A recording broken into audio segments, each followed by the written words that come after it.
Sekjen Federasi Kontras, Andi Irfan mengungkapkan, sejumlah kejanggalan atas proses rekonstruksi tragedi Kanjuruhan oleh polisi di Mapolda Jawa Timur, Rabu, 19 Oktober 2022. Andi menilai bahwa rekonstruksi yang dilakukan oleh polisi tidak memperagakan secara utuh. Selain itu, pelaksanaan reka ulang dilakukan di lapangan Polda Jawa Timur, bukan tempat kejadian perkara, yakni Stadion Kanjuruhan Malang. Rekonstruksi tragedi Kanjuruhan menghadirkan 3 tersangka di lapangan sepak bola, Mapolda Jatim, Surabaya. Dari 30 adegan yang diperagakan, tidak ada aksi petugas menembakkan gas air mata ke arah tribun penonton, sebagaimana informasi dan pengakuan para saksi mata di stadion yang selama ini beredar. Hal ini memicu banyak kontra dan mengejutkan, terutama bagi para saksi yang mengetahui kejadian yang sebenarnya. Harus ada yang kita sebut merasakan batin kehilangan anak itu apa, merasakan batin kehilangan masa depan apa itu. Tapi memanipulasi ingatan itu nggak bisa. Jadi harus ada kejujuran, dan bagus betul kemarin TGPIF itu udah menemukan hal-hal yang bahkan mendebarkan. Nah, mulai aja diproseskan supaya kita cicil, pertanggungjawaban itu kita cicil, dan di ujungnya orang akan lihat pertanggungjawaban terakhir siapa itu. Berdasarkan investigasi TGIPF, mereka menemukan bahwa jumlah tembakan gas air mata oleh polisi sebenarnya mencapai puluhan tembakan.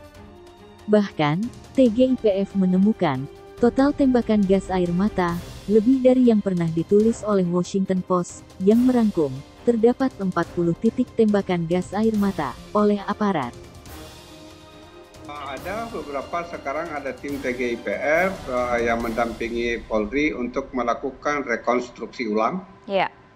Kejadian siapa yang menembak, dia tembak dari mana, berapa kali tembakan, yang jelas bukan 9 kali. Itu beberapa puluh kali, dan saya pikir lebih dari itu, lebih dari 9 ya Pak Laude ya? Ya banyak banget. Saya beritahu. Jadi itu kami hitung semuanya, dan saya pikir dulu ada yang diberitakan oleh Washington Post itu jauh lebih banyak dari yang diberitakan oleh Washington Post. Berdasarkan rekonstruksi, tembakan gas air mata hanya diarahkan ke sentel ban atau lintasan lari sisi selatan stadion. Tindakan itu dilakukan pada reka adegan 19 hingga 25. Sementara, saat kejadian, tembakan gas air mata sebagian mengarah ke tribun supporter. Hal itu diperkuat oleh kesaksian dan video-video yang sudah beredar luas.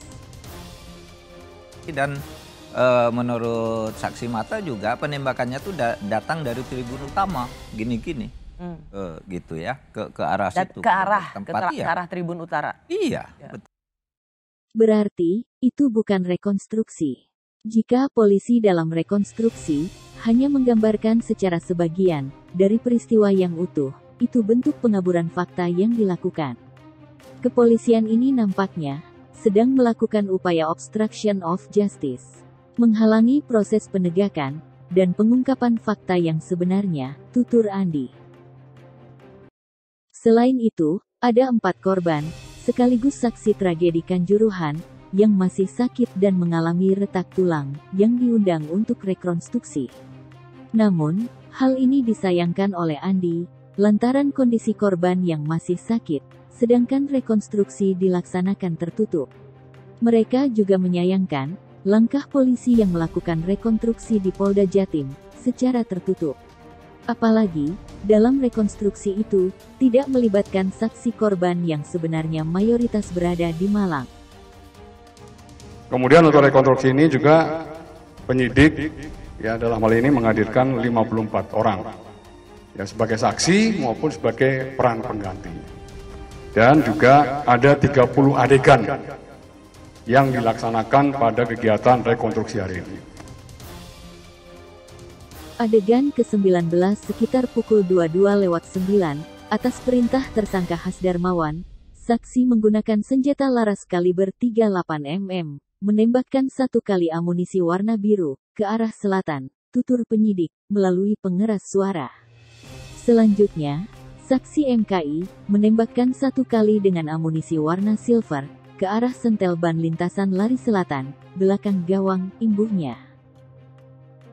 Adegan dalam rekonstruksi ini berbeda dengan temuan TGIPF. Sebelumnya, TGIPF menyatakan polisi menembakkan gas air mata secara tak terukur ke arah tribun penonton. Kepala Divisi Humas Polri, Irjen Dedi Prasetyo berkilah bahwa rekonstruksi ini berdasar materi penyidikan yang disimpulkan dari keterangan para tersangka dan saksi. Dia mengklaim tidak ada mereka yang menyebutkan penembakan gas air mata ke arah tribun. Secara materi penyidikan, itu penyidik yang akan menyampaikan. Kalau misal tersangka mau menyebutkan seperti itu, tidak menembak ke arah tribun, itu haknya dia. Tersangka punya hak ingkar, kata Dedi, di Mapolda Jatim.